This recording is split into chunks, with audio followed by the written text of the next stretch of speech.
Patricia.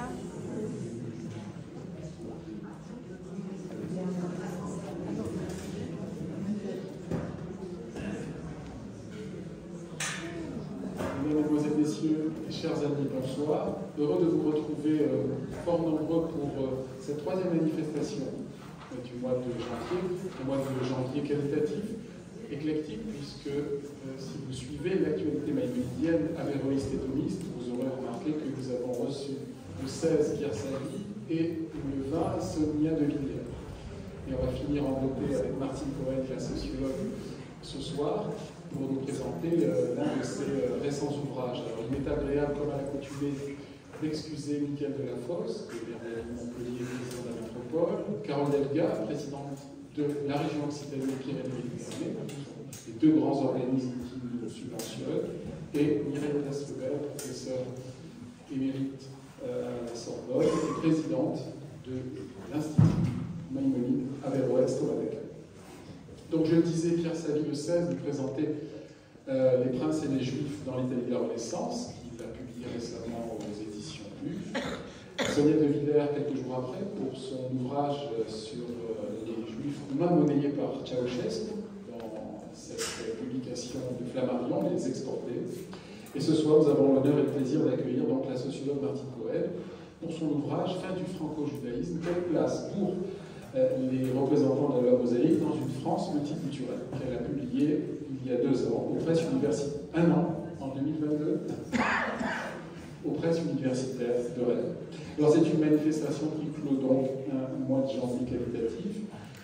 Avant un mois de février, qui ne le sera pas moins, puisque la semaine prochaine, ici même, nous accueillerons Jacques-Sylvain Klein pour parler des 2 royaumes juifs médiévaux qui étaient effectivement Rouen et Narbonne, mais pas sans savoir que Narbonne, avec Arles, constitue les assises du judaïsme français, puisque nous avons effectivement une présence occitane qui remonte à des temps immémoriaux. Si vous ne deviez retenir que 2 cités pour le judaïsme médiéval pour la provinciale, la Provence-Languedoc, vous retiendriez effectivement Narbonne et Arles. Puis, quelques jours après, le 20, Myriam Ackerman et Mickaël de Saint-Chéron, qui est un habitué de l'Institut, autour de leur ouvrage à 4 mains, Revenir, qui est paru chez Actes Sud, une analyse, je cite, du retour au judaïsme à partir d'une enfance dépourvue de référence à la religion qu'ils se choisirent. Alors ils aborderont toutes les questions essentielles autour du religieux, la conversion, de la place des femmes en religion, mais aussi de l'inscription de ces mouvements dans le cadre spécifique du judaïsme, décrivant le retour comme appel d'une altérité et assignation par celle-ci un cadre de pensée jamais exploré auparavant. Et ça sera une première, puisque nous accueillerons la première femme rabbin orthodoxe, moderne. Donc ça sera effectivement un moment important, le 20 février prochain. Alors Martine Cohen est sociologue, je le disais, elle est née en Algérie, elle a étudié 2 ans en Israël, elle a un doctorat de l'Institut national des langues et civilisations orientales, INALCO, elle est HDR. Ses travaux ont porté sur le mouvement charismatique catholique français et sur la controverse sociale autour des sectes. Observatrice du judaïsme français depuis les années 80, elle porte ici un regard renouvelé sur son histoire et sur son avenir en France.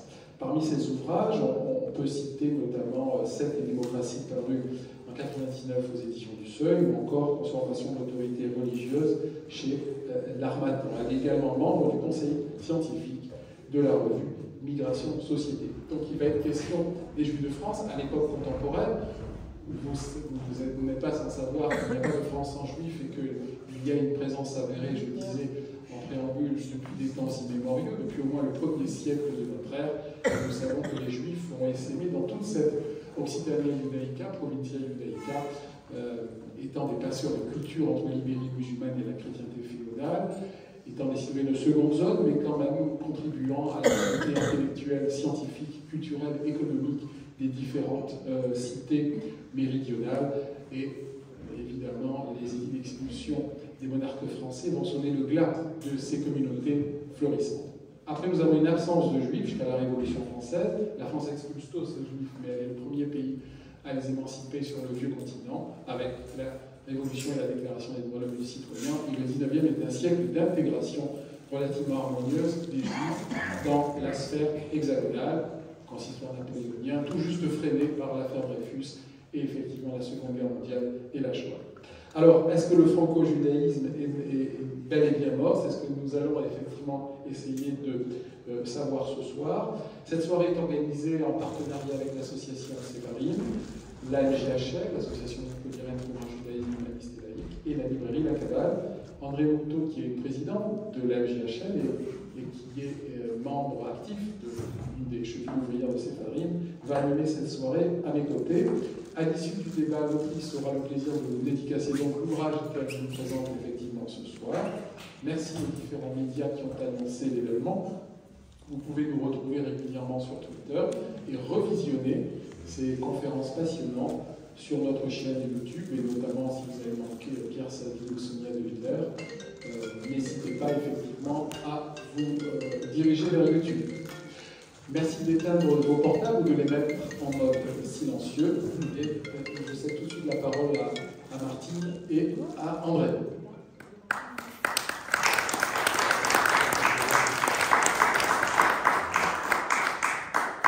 Bonsoir à toutes et à tous. Alors, j'ai l'honneur en fait de recevoir avec Séparim et avec l'instrument humaniste Martine Cohen, que nous connaissons nous depuis longtemps. La mouvance du judaïsme laïque, elle le connaît bien. Nous avons même participé à l'époque à un certain nombre de manifestations à Paris dans ce cadre-là. Et bon, on avait déjà reçu, d'ailleurs, j'étais déjà venu à Montpellier, vous deux, avec Simon Bull, voilà, on avait déjà fait une rencontre. Voilà, donc on est content que tu reviennes nous voir de temps en temps. Et là, en effet, c'est un ouvrage extrêmement important parce que il fait un peu le point sur qu'est-ce que c'est que ce franco-judaïsme, quelle a été la place des Juifs et comment ils ont réagi dans la société française depuis au moins un siècle, c'est au moins et surtout aussi, la question qu'on se posera, c'est l'avenir, la place et l'avenir de ces Juifs dans un monde qui bouge, qui change, qui n'est plus celui de la fin du XIXe siècle, ni même de la fin du XXe siècle. Voilà, donc en premier lieu, bon, alors en plus il faut préciser que la préface est de Denis Charbitte. Alors Denis Charbitte, on le connaît aussi, c'est un écrivain franco-israélien qui a écrit beaucoup d'ouvrages, qui est professeur à Tel Aviv, je crois. Voilà. Voilà. Et donc il a assez bien résumé d'ailleurs, enfin, finalement, ta démarche, en partant du franco-judaïsme, et il a notamment insisté, je voudrais qu'on revienne là-dessus pour démarrer, sur le fait que le consistoire, c'est ce qu'il explique, le consistoire a été pendant presque 2 siècles, un siècle et demi au moins, le seul, disons, interlocuteur et représentant du monde juif vis-à-vis notamment des autorités. Et après la guerre, déjà pendant la guerre et après la guerre, eh bien, il y a déjà eu un certain nombre d'autres institutions qui se sont créées et qui ont participé justement à cette organisation, à cette animation du monde juif. Je voudrais que tu me rappelles rapidement comment ces autres institutions se sont mises en place. Tu prends ce balance qui marche là?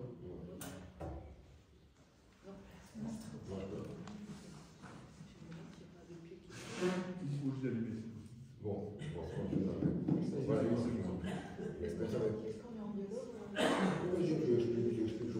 c'est bon là? Oui, très bien. Alors, je vais arriver à la question du consistoire, et je vais un peu. Mon livre fait 3 parties. Une première partie sur l'histoire jusqu'en 1791, l'émancipation des Juifs, jusqu'en 1945, 44, la création du CRIF. Ensuite, la question, la création du franco-judaïsme, du premier franco-judaïsme israélite, qu'on appelle l'israélitisme en général, et puis les écarts qui ont eu lieu qui se sont déjà manifestés par rapport à ce premier franco-judaïsme. Et puis dans la deuxième partie, c'est comment, après 1945, le franco-judaïsme a évolué jusqu'en l'an 2000 pour faire de telle manière qu'on peut parler d'une rupture avec l'israélitisme, non plus seulement des écarts, mais une rupture avec l'israélitisme. Et puis depuis l'an 2000, les années 2000, des questions qui se posent. On est dans une fin du franco-judaïsme ou pas. En général, ceux qui posent la question disent plutôt qu'il y a une fin du franco-judaïsme, le plus souvent, Et donc moi j'examine leurs arguments, mais j'examine aussi, je mets en avant d'autres arguments pour dire non, il y a des éléments de recomposition de notre franco-judaïsme. Et donc ça c'est la troisième partie, les arguments pour, les arguments contre la fin du franco-judaïsme. Mais avant d'arriver à cette troisième partie, que j'espère être la plus longue, pour nous, pour discuter pour et contre, je voudrais juste dire que un des derniers ouvrages parus qui s'appelle Histoire juive de la France, vous allez avoir en juin, je crois, une intervention de Sylviane Goldberg, Julien Darmon, et Sylviane Goldberg, et Jean Moutapa, d'accord, de Albin Michel, sur ce sujet-là, sur ce gros pavé, ce gros ouvrage, dans lequel je n'ai aucune signature personnellement, mais en tout cas, ce gros ouvrage-là, Histoire juive de la France, pour moi, s'il était paru avant que le mien paraisse, je l'aurais inclus dans le dernier chapitre, juste avant la conclusion, pour faire partie de tous ces ouvrages qui sont parus depuis les années 90, on va dire, au moins, dont ceux de Simon Bull. Il a fait 3 ouvrages pour un judaïsme culturel, laïcité, modernité juive, et le troisième c'était sur le pluralisme de Michael Walzer. Et donc ces ouvrages de Simon Bull, l'ouvrage de Farhad Khosrow-Kovar et Michel Vivorka sur Juifs et musulmans dans la République, et d'autres ouvrages, ceux de Schnapper qui s'interrogent sur les minorités dans la démocratie, comment ça fonctionne ensemble. Bon, tous ces ouvrages, dont celui de Sylviane Goldberg, qu'elle a dirigé, le collectif qu'elle a dirigé et qui vient de paraître, Histoire juive de la France, pour moi, ça fait partie d'une nouvelle veine historiographique de l'histoire des Juifs de France, qui vise à souligner non pas la contribution positive des Juifs à la France, je reprends presque des termes de Sylviane Goldberg, ils sont méritants, donc ils méritent d'être considérés comme des bons Français, si je peux dire, mais le fait que les Juifs sont là en France depuis des siècles et des siècles, au début du millénaire, enfin les 2 millénaires en fait, quasiment, et pour dire qu'en fait ils ont complètement participé à la fabrication de l'identité française d'aujourd'hui. Donc c'est une nouvelle tendance historiographique, avec des réflexions justes contemporaines aussi, de Simon Bull dont je parlais tout à l'heure, un sociologue aussi. Une nouvelle contribution, une nouvelle veine historiographique qui vise à montrer la participation de différentes cultures à la culture française, à l'identité française. Et pour moi, c'est vraiment nouveau parce que ce n'est pas seulement une identité française qui existe à laquelle les Juifs peuvent être attachés, on en fait partie depuis longtemps. Donc, pour moi, ça fait partie de cette réflexion sur c'est quoi aujourd'hui la place des Juifs en France, et cette place, elle est entière. Et pour moi, ça fait partie de cette historiographie-là, de la même manière que, je vais en parler tout à l'heure, cette affiche de l'UEJF 1992 dans certains quartiers de Paris, le quartier juif de Paris central, le Marais, avec une baguette de pain, avec deux drapeaux, le drapeau israélien et le drapeau français. J'ai 2 amours. J'ai 2 amours, la France et Israël. La France et Israël, voilà. C'est pas marqué la France et Israël, mais c'est les 2 drapeaux. Et et donc, cette page, cette affiche-là de 1992, je la marque, je la note, je la montre à côté d'un article plus ancien, de 1950, d'Emmanuel Levinas, qui s'appelait, en 1950, Judaïsme privé, où il soulignait l'importance de la création de l'État d'Israël en 1948 pour que ça allait, l'importance que ça aurait, que ça devait avoir pour l'existence du judaïsme français. C'était 1950. C'était pas aussi évident pour beaucoup de juifs, mais quelques intellectuels juifs, dont Emmanuel Levinas ou Vladimir Rabin aussi, pour quelques intellectuels juifs de l'époque, début des années 50, c'était déjà quelque chose d'important. Ça s'est révélé ensuite important. Donc cette affiche de l'UEJF, ou aussi, je n'ai pas ici l'affiche, mais vous connaissez les grandes affiches des Lubavitch quand ils font ils allument des radiopiotes dans les villes, sur certaines places des villes, à Paris et ailleurs, en banlieue, et dans d'autres villes encore, à Montpellier aussi, voilà. Donc la publicité donnée à la présence juive, ici religieuse, avec les Lubavitch, la Hanoukia de Lubavitch, et cette publicité donnée la double fidélité des Juifs de France envers la France et envers Israël, pour moi, ça fait partie des éléments de recomposition d'un franco-judaïsme en France. On peut s'interroger là-dessus sur c'est fragile, pas fragile, mais ça fait partie de cela. Donc, j'aurais inclus ce livre s'il était paru avant le mien, mais bon, il est paru après, donc je le redis. Donc, dans une première partie, je vais faire un rappel, pas trop long, sur le premier franco-judaïsme et ce que j'appelle le second franco-judaïsme. Ensuite, dans une deuxième partie, j'évoquerai ces arguments pour et contre la fin du franco-judaïsme, et puis je terminerai par quelques questions sur les défis d'aujourd'hui, et puis après vos questions à vous, bien sûr. Alors, première partie, le rappel. Qu'est-ce que le franco-judaïsme premier? L'israélitisme, qu'on appelle l'israélitisme. Pour moi, si je prends le plan idéologique et le plan institutionnel, au plan idéologique, la France, c'est la nouvelle terre promise. Je cite des écrits de l'époque. C'est la nouvelle terre promise puisque l'émancipation, l'égalité des droits, la déclaration des droits de l'homme et des citoyens, ça fait partie de l'héritage aussi pour les Juifs. Et donc, la France est devenue la nouvelle terre promise, la Seine, c'est le nouveau Jourdain.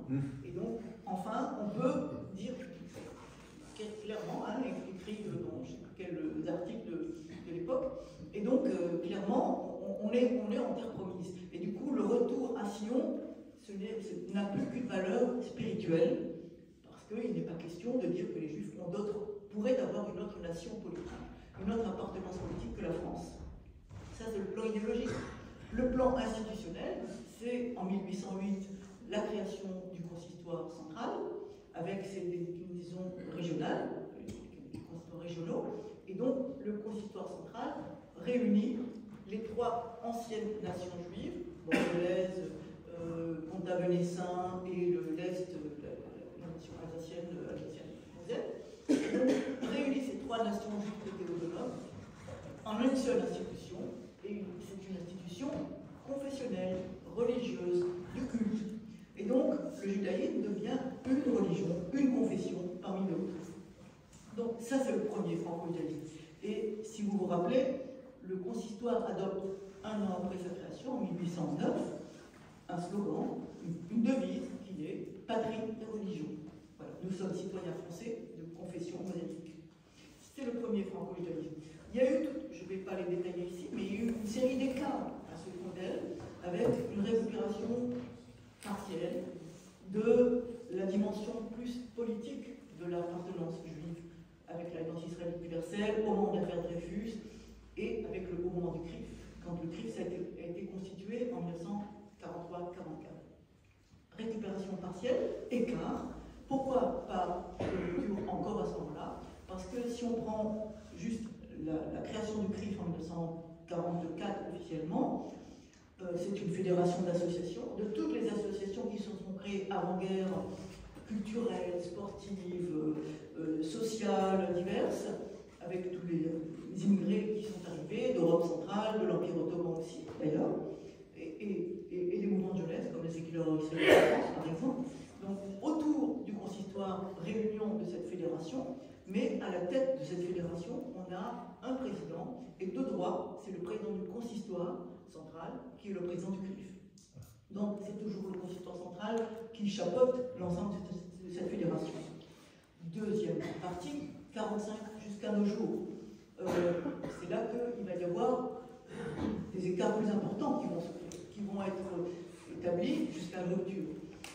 Pourquoi? Parce qu'une institution qui va être le CRIF, le Conseil social juif unifié, créé en 1949, va être en charge de toute la dimension sociale, mais aussi culturelle du monde juif, et va développer les centres communautaires juifs, par exemple, en plus de l'action sociale, dont je ne parle pas ici, donc des centres communautaires juifs, et puis une série d'actions culturelles, de festivals de culture juive, etc. Fonds social unifié 1949. La troisième, c'est on a le CRIF, le Fonds social. Voilà. Donc on a l'Alliance israélite plus ancienne, et elle avait une action politique hors de France. Elle a réduit cette action politique à un moment donné. Donc on a un triptyque institutionnel qui est le consistoire pour l'aspect religieux, le CRIF pour l'aspect politique, qui va prendre de plus en plus d'importance, surtout au moment des années 80, 90, avec, je vais vous dire pourquoi après, social qui va développer ses actions culturelles. Et donc ce triptyque va se répartir l'ensemble des activités culturelles, sociales, politiques. Et donc c'est déjà le premier aspect de cette rupture avec le système israélite, le modèle israélite. Là où il y a, pourquoi je parle de rupture, c'est parce que le CRIF, en fin des années 70, et ça va être mis en œuvre au début des années 80, va rompre, il va devenir plus autonome vis-à-vis du consistoire. Parce que dans ces nouveaux statuts de la fin des années 70, il va déclarer, soutenir que le président du CRIF, désormais, ne sera plus de droit le président du consistoire, mais sera élu par les associations fédérées. Et vous savez que le premier président du CRIF, qui a été élu en 1983, c'est Théo Klein. Que l'on a reçu à l'Institut. Il y a longtemps, alors. Tout comme Simon Ville que vous avez évoqué. Ah oui, je sais, j'étais avec lui aussi. Et donc Théo Klein était le premier président élu, et Théo Klein a beaucoup développé la dimension publique du CRIF, la dimension politique du CRIF, notamment quand il a instauré les dîners du CRIF à partir de 1985, tous les ans. Il recevait, le CRIF reçoit le Premier ministre en exercice, quelle que soit sa couleur politique, et ensuite change de discours. Et aussi, le CRIF a une importance politique importante au moment de l'affaire, ce qu'on appelle l'affaire du Carmel d'Auschwitz, quand on a découvert, quelqu'un, c'était un historien de Belgique, a découvert que les religieuses carmélites polonaises avaient construit leur propre carmel à l'intérieur du camp. Il y a eu toute une campagne avec Monseigneur de Courtrai, avec Monseigneur Le Siget et en association avec le grand rabbin René Sirac. Qui a fondé l'Institut Maimonides. C'est René Sirac. Et donc, il y a eu toute une campagne. Finalement, ils ont rencontré même aussi le pape Jean-Paul II. Finalement, ils ont réussi à déloger, c'est le pape Jean-Paul II qui a réclamé ça, les carmélites de l'intérieur du camp. Voilà. Donc, tout ça a joué en faveur d'une visibilité plus grande, d'une importance politique plus grande du CRIF. Et il y a eu d'autres aspects aussi, la lutte contre l'antisémitisme qui a dû être renforcée, la lutte contre le négationnisme. Donc, importance du CRIF et répartition des trois champs religieux, culturel et social, politique. Ça, c'est l'aspect institutionnel de cette rupture avec le premier franco-judaïsme d'Israël. L'autre aspect plus idéologique, c'est aussi la diversité interne du monde juif. Il y a une diversité beaucoup plus grande, pas seulement individuelle, mais aussi publique, collective et publique. Les associations, les culturelles, religieuses, politiques aussi bien d'ailleurs, qui se sont constituées. Et cette diversité de manières d'être juive, qu'on soit par exemple engagé politiquement contre le négationnisme, ou pour la solidarité avec Israël, ou religieusement avec les Lubavitch ou avec d'autres courants religieux, toute cette diversité interne du monde juif était publique. Et donc on voit bien ici, je le redis ici, cette image forte qui a été affichée, j'ai envie de dire, sans complexe, par l'UJF en 1992. Cette baguette de pain avec les deux drapeaux, c'est quand même très fort. Et depuis les années 80 aussi, cet affichage des Lubavitch pour l'Antarctica, venez allumer vos bougies, et sur toutes les places de Paris, que Paris seulement, mais je sais que ça se passe ailleurs, hein, y compris au Champ de Mars, aussi, un des soirs, ça se passe au Champ de Mars avec la Tour Eiffel au fond, avec une grande mondovision pour que tous les juifs de Paris et autres admirent et se consonnent de manière en sympathie avec les autres, les juifs de Sydney, les juifs de Jérusalem, les juifs de New York, qui allument les bougies de Hanukkah aussi. Donc voilà, cette dimension mondiale du judaïsme religieux aussi. Voilà, cette diversité, cet affichage public, pour moi, ça fait partie aussi des transformations idéologiques qui signent la fin du modèle israélite. Alors, deuxième partie de mon exposé aujourd'hui, est-ce qu'on peut parler d'une fin du franco-judaïsme ou est-ce qu'on doit parler d'une possible recomposition du franco-judaïsme? Donc je vais aborder d'abord les arguments en faveur d'une fin du franco-judaïsme, puisque c'est ce qui paraît le plus évident apparemment. Alors, premier argument, premier aspect, l'aspect religieux. le consistoire, qu'est devenu le consistoire? J'ai un chapitre ici qui s'appelle « Le consistoire a-t-il perdu son âme ?» C'est peut-être pour ça que je n'ai pas eu de subvention de qui que ce soit de juif. C'est très possible, oui. Et donc, le consistoire, depuis l'élection du grand rabbin Sitrouk à la tête du consistoire, il a fait 3 mandats à la tête du consistoire, 3 fois 7 ans, donc 21 ans. Mais depuis le début, il a affiché une plus grande orthodoxie. Lui-même, il est passé par le monde orthodoxe, en Israël et en France. À Strasbourg, c'était en France. En Israël aussi. Je ne sais plus quel yeshiva il a suivi. Mais donc, il a fait venir des rabbins plus orthodoxes en France, dans le Beth Din national. Il a exigé plus de rigueur dans les synagogues. Par exemple, les familles ne pouvaient plus emmener à la synagogue des plats qu'elles avaient confectionnés au moment pour le bar mitzvah de leur fils ou de leur fille, pour donner un apéritif, comme on dit, dans les synagogues, parce que c'était pas forcément vu comme cachère. Voilà. C'était un soupçon sur la cachère des familles, si je peux dire, ou des mères juives, j'ai envie de dire.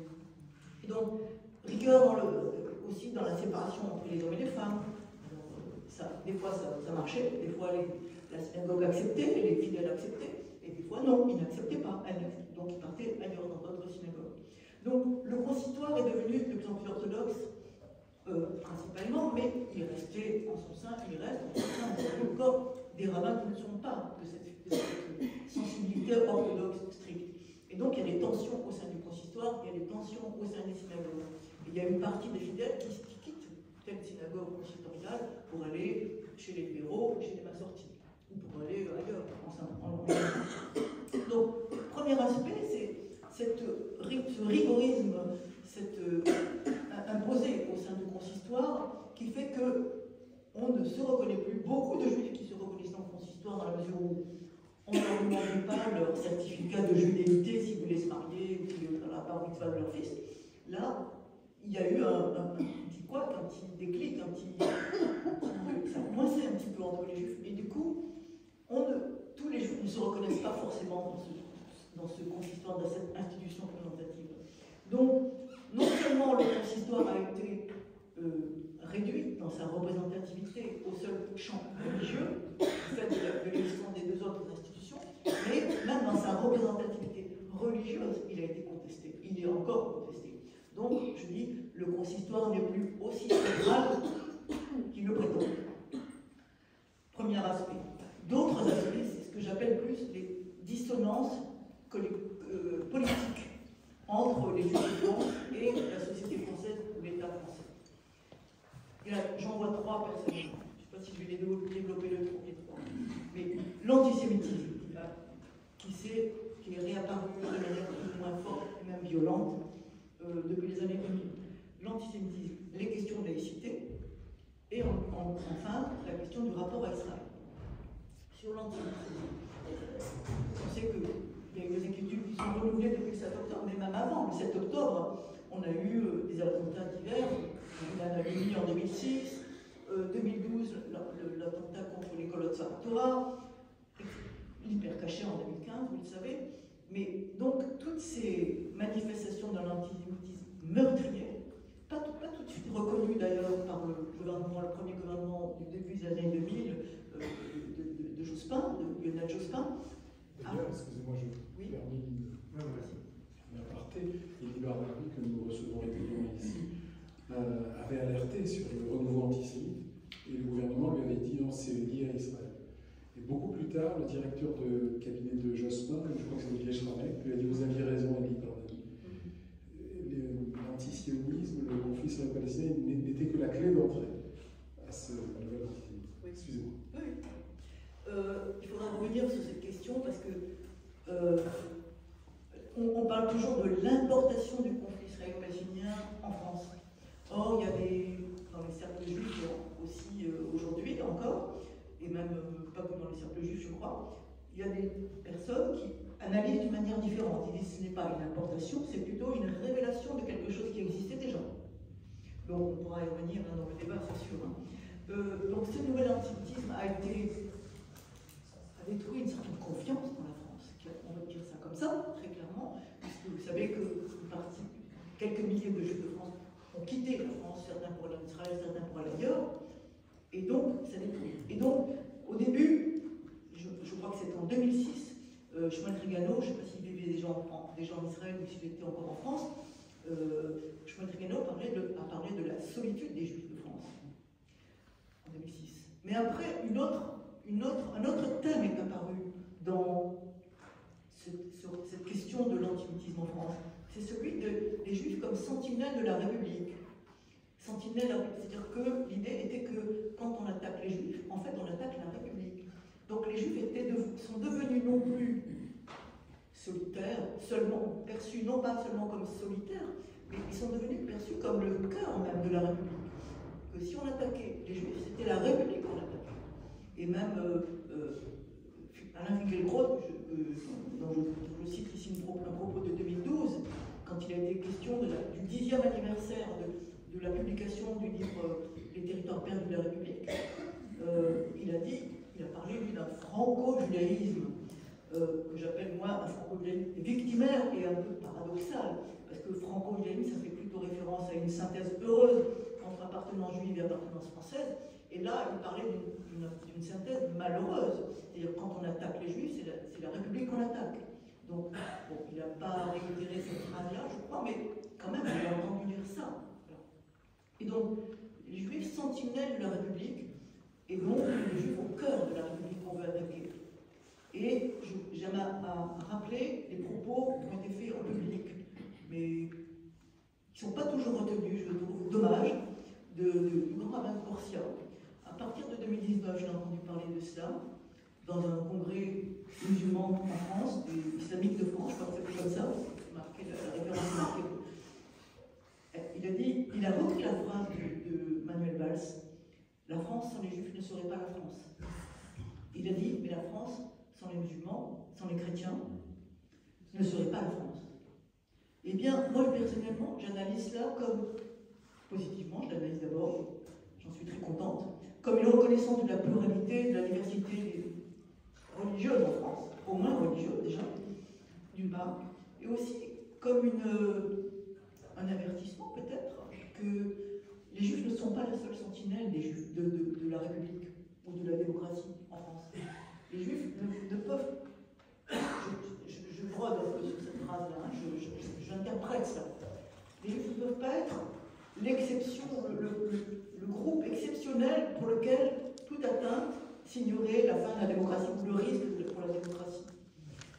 Mais il y a d'autres groupes confessionnels ici, pour Raymond Corsia, comme les chrétiens ou comme les musulmans, que si on les attaque, peut-être que ça serait une alerte sur la démocratie. Il ne va pas jusqu'à dire ça lui-même, hein, mais quand même, moi c'est moi qui le dis ça. Voilà, donc c'est mon propos, et c'est mon propos. Et donc voilà, les Juifs, la question de l'antisémitisme, c'est une question qui interpelle les Juifs de France aujourd'hui, encore depuis le 7 octobre, vous le savez, on y reviendra. Deuxième point, deuxième dissonance cognitive, la question de la laïcité. Vous savez que depuis les débats qui ont lieu autour de l'islam est-il compatible avec la République? Certains disent oui, il peut être compatible, mais il y a l'islamisme, il y a des stratégies islamistes pour convertir toute la France, pour étendre les territoires musulmans en France.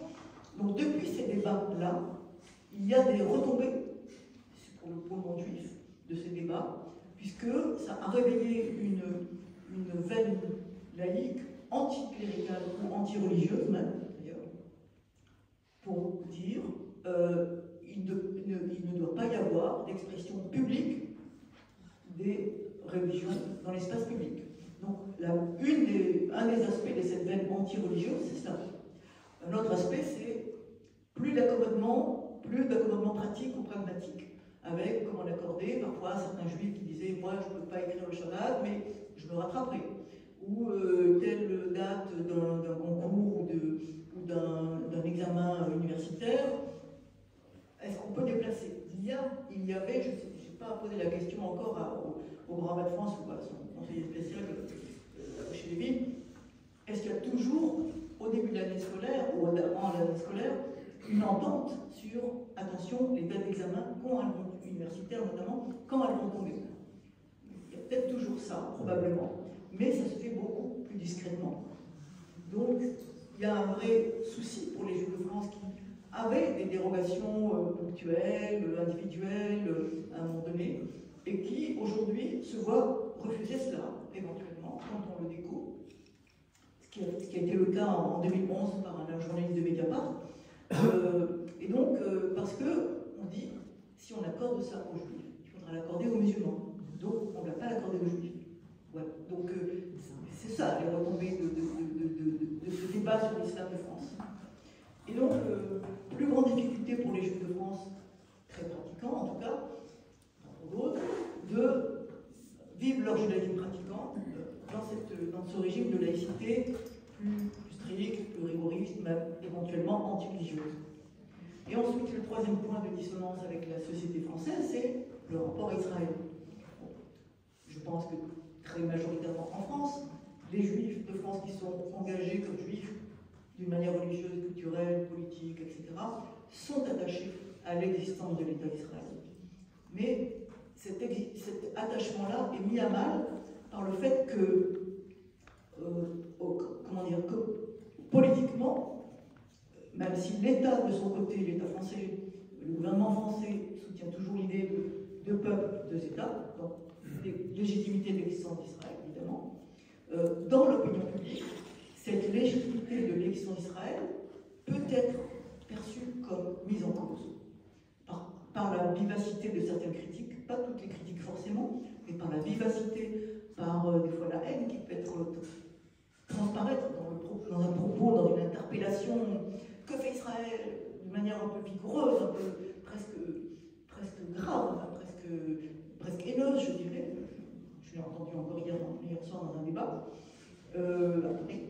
Et donc, ce sentiment-là que la légitimité même de l'État d'Israël est en cause dans certaines parties de l'opinion publique crée un problème pour les Juifs de France, pour leur attachement à cette existence, et donc pour la préservation de ce que j'ai appelé tout à l'heure la double fidélité à la France et à l'Israël. Et donc, voilà, c'est ce que j'appelle les dissonances politiques. Maintenant, quels arguments contre l'idée d'une fin du franco-judaïsme? D'abord, je dirais, je prends le plan religieux, la pluralisation du monde juif. Certains disent c'est une fragmentation. Moi, je dis c'est une pluralisation avec une ouverture des choix. Vous n'êtes pas content du judaïsme libéral, vous pouvez aller chez le Lubavitch. Vous n'êtes pas content vous n'êtes pas à retraite chez le Lubavitch, vous pouvez aller chez les judéo, même à sortie. Voilà. Pluralité des choix. La pluralité des choix se voit beaucoup plus à Paris qu'à Montpellier, probablement. Non. C'est une communauté. Deux communautés. Mais bon. Des orthodoxes, Tout va bien. Tout va bien. Dans d'autres lieux, c'est plus difficile. Voilà, dans d'autres lieux. Une petite communauté, mais qui est très plurielle au niveau religieux, et qui est très intellectuelle. J'en parlais récemment avec les responsables du centre Fleg à Marseille. Ils trouvaient qu'il n'y avait pas une telle vivacité intellectuelle à Marseille comparativement à Montpellier. Donc ça, c'est vraiment... Après, il y a quelques bémols, je vous dirai en aparté, mais sinon, la communauté de Montpellier, et même à Paris, on le dit fréquemment, est plurielle et très très vivante. Alors moi, quand j'étais... dans ce pluralisme, il y a la communauté orthodoxe moderne qui est apparue il y a un an, enfin, même avant un an, il y a un an. Oui, c'est ça exactement. Mais en fait, elle avait des animations, elle proposait des animations, des cours, des fêtes, des shabbats, avant même d'avoir créé son local à la Bastille, et d'avoir instauré des offices de Shabbat, des cours, etc. Et donc même avant cette année-là de leur existence, ils étaient connus de la presse, ils étaient connus moi-même, parce que je parle d'eux ici. Ma première conférence sur le livre en question, c'était chez eux, justement. Et donc, la création d'un judaïsme orthodoxe moderne, ça fait partie de cette pluralisation religieuse. Il y a d'autres communautés qui ont des pratiques assez similaires, avec des petites différences, à celles de la communauté orthodoxe moderne avec Myriam et Milan, mais qui ne s'affichent pas comme orthodoxes modernes. Mais de fait, c'est des pratiques assez similaire. Donc, pluralisation religieuse, pour moi, ça fait partie de cet aspect, c'est un des éléments de recomposition possible à franco-génie, cette pluralité. Deuxième aspect, la pluralité culturelle. Elle existe toujours. Il y a des festivals, le Salon du Livre des Mondes, mais les festivals de cinéma israélien, les festivals de cinéma juif, les festivals de culture juive à Paris ou ailleurs encore, ça existe. Et il existe aussi ce que j'ai appelé des communautés hors les murs, c'est-à-dire que ça ne se passe pas forcément dans un centre communautaire, ça se passe dans la rue, ça se passe dans une mairie, ça se passe dans un hôtel. Prenons l'exemple des rassemblements de Limoud, une fois par an, tout un week-end, où chacun peut venir exposer, faire un exposé, proposer lui-même, pas seulement les grandes vedettes, Hachette ou je ne sais trop qui d'autre, proposer lui-même un exposé autour d'un livre, autour de la cuisine juive, autour des danses juives, etc. Et en plus, dans les rassemblements de Limoud, assez tôt, depuis 2009, si je me rappelle bien, ils ont proposé 2 offices religieux le samedi. Un hors couleur, tout court, et l'autre, ma sortie ou libérale. Donc déjà, il y avait le pluralisme religieux au sein de Limoud. Donc, c'est ce que j'appelle un de ces manifestations hors les murs, Limoud, Limoud qui a lieu tous les ans, hein, mais une fois par an, hein, et qui propose parfois des animations d'une autre manière. Mais aussi, hors les murs, c'est le site academ.org, que vous connaissez probablement, parce qu'il y a une pluralité aussi de points de vue qui s'expriment sur le plan politique, sur le plan du rapport Israël, sur le plan religieux, sur ce qu'on a dans des commentaires faits par des hommes et par des femmes rabbins et par des hommes rabbins, par des rabbins et des non-rabbins, des philosophes aussi, des commentaires religieux de ce type-là. Donc, Academ est un des lieux de ce pluralisme religieux, de ce pluralisme culturel et religieux. Et ensuite, il y a, pour finir, autre élément de cette recomposition d'un autre franco-judaïsme, me semble-t-il, c'est les publications que j'ai évoquées tout à l'heure, celles de Simon Vull, celles de Sylviane Goldberg, et celles de Michel Turca et d'autres, etc. Toute une série de publications que je cite ici dans l'ouvrage, qui montrent qu'on s'interroge. On se dit, c'est quoi la place des Juifs? Une minorité, pas une minorité? Quelle est la place de cette minorité avec les musulmans dans la République? Ça, c'est Michel Turca et François Strogovar. Voilà. Donc j'évoque ces réflexions d'ordre sociologique, politique, philosophie politique, sur le pluralisme de la laïcité en France, éventuellement avec Simon Vull. Hein. Voilà. Et pour moi, c'est un des éléments aussi de ce nouveau franco-judaïsme qui est en train de se chercher, de s'affirmer, même si on prend le livre Histoire juive de la France. Alors, en conclusion, je dirais ceci. On a un défi peut-être central, c'est, j'appelle ça c'est pas marqué là-dedans parce que c'est postérieur à la population, c'est ne pas avoir peur. Pourquoi je dis ne pas avoir peur? Je fais référence ici à une des phrases qui était mentionnée par les manifestants en Israël avant le 7 octobre, qui reprenait un chant ancien de comment il s'appelle déjà, comment on dit? Je ne sais pas si c'est Nachman de Bratslav ou il y a un rabbin, le rabbin Ypi, je ne sais plus son nom là. Et Verika, le principal, c'est de ne pas avoir peur. Il manifestait des centaines de milliers de gens dans la rue, et ne pas avoir peur, ne pas avoir peur. Et moi, je souligne ça, je pense que c'est très important, ne pas avoir peur du pluralisme interne de la communauté française, juive française, du pluralisme de la société française, du pluralisme de l'Europe. Ne pas avoir peur.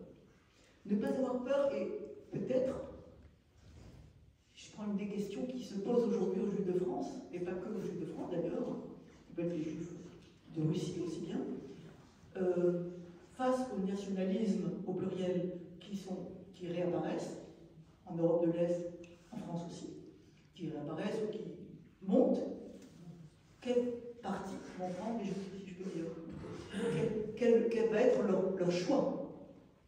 Est-ce qu'ils vont choisir de défendre les valeurs démocratiques, ou est-ce qu'ils vont choisir d'avoir peur de l'islam, pour dire les choses comme il faut, et donc d'avoir peur de ce qu'on appelle le grand remplacement, et de rejoindre un parti nationaliste, ultra-nationaliste, comme celui de Zemmour, ou celui d'Éric Zemmour. Ou alors même de rejoindre éventuellement, de se dire mais Marine Le Pen n'est pas aussi radicale qu'évidemment, de rejoindre le Front National, parce que ça serait le Front National ou le parti de Zemmour qui les défendrait le mieux contre les musulmans. Alors là, sur ce sujet-là, j'ai envie de prendre une des phrases citées par François Fanon dans un de ses livres, qui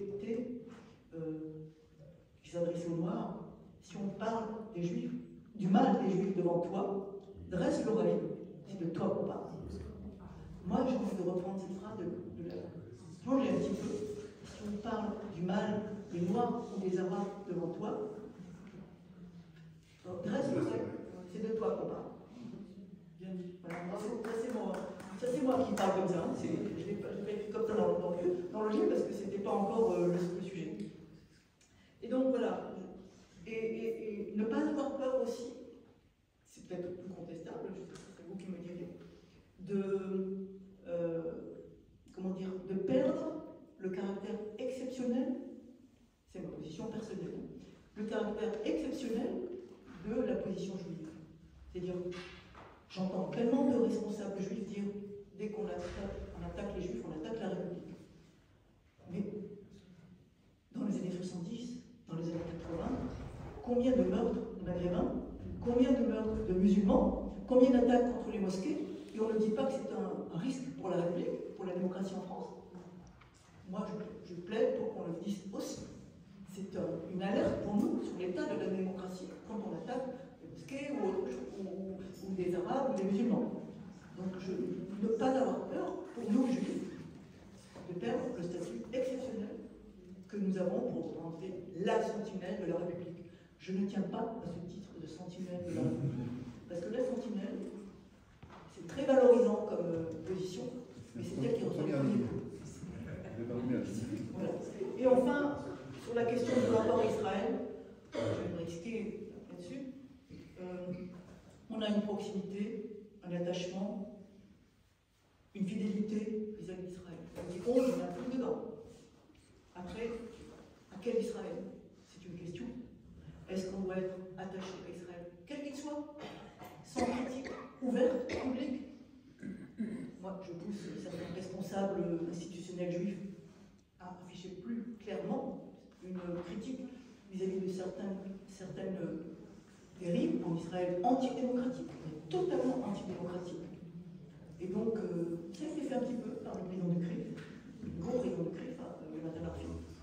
Mais, voilà, il faut peut-être oser l'afficher plus publiquement, ne pas avoir crainte de le faire et d'être envoyé à une position anti-israélienne, anti-sioniste. Non, moi je suis pro-sioniste, pro-existence d'Israël, mais je veux avoir le droit de dire comme juif ma critique sur certaines dérives en Israël même et mon soutien à certains militants nombreux pour la démocratie, pour préserver la démocratie en Israël. Voilà, ce sont mes positions, elles sont que vous voulez.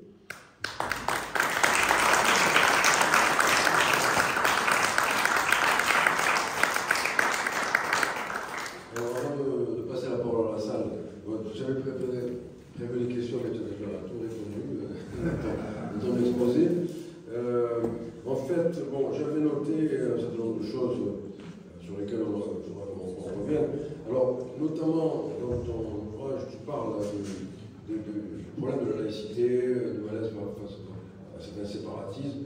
Et alors, évidemment, moi, je voudrais quand même te poser la question sur cette fameuse incidence, je dirais, qui s'est passée à l'Élysée, où Raïm Korchia a allumé les bougies avec Macron. Je dois dire que ça a posé un problème au sein même des institutions juives. C'est intéressant d'ailleurs parce que ça prouve la diversité, puisque même le CRIF, Jonathan Arfi, semble-t-il, s'est démarqué de Raïm Korchia là-dessus. Et en tout cas, nous étions présents à la journée de la laïcité à Montpellier, qui a eu à peu près Voilà. Et il y a des gens qui sont peu suspects d'antisémitisme, comme Yannis Roder ou Richard Malka, qui eux-mêmes ont dit, pour nous c'est une erreur, parce que, notamment dans les écoles aujourd'hui, on a du mal à expliquer ce que c'est que la laïcité, notamment dans certains quartiers, avec le problème de l'islam bien sûr, et qu'une telle action comme ça qui se passe en plein au lieu à la présidence de la République va nous compliquer la tâche.